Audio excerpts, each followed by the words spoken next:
The step up is a great exercise to elicit some great glute max activity, but it can often be done incorrectly or where we're getting a little bit more quad and more of that bounciness into the step up instead of more of that pulling sensation. So when we're putting our foot on the bench, almost thinking about pulling the heel back in space, it's less about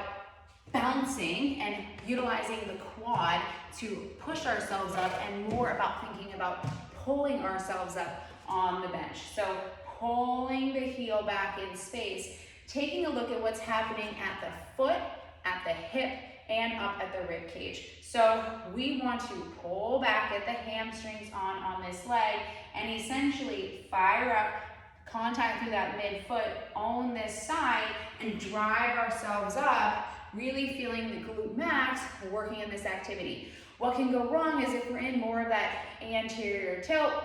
and we don't have that foot awareness or stability through the lower trunk, then a lot of times it's more of a quad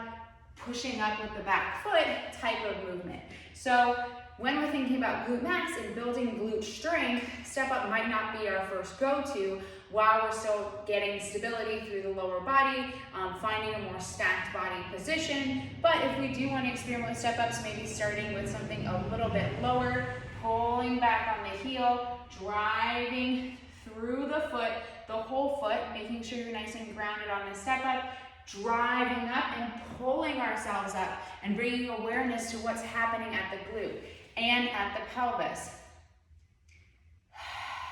Finding that more neutral position as I drive up and feeling that glute in the step up versus all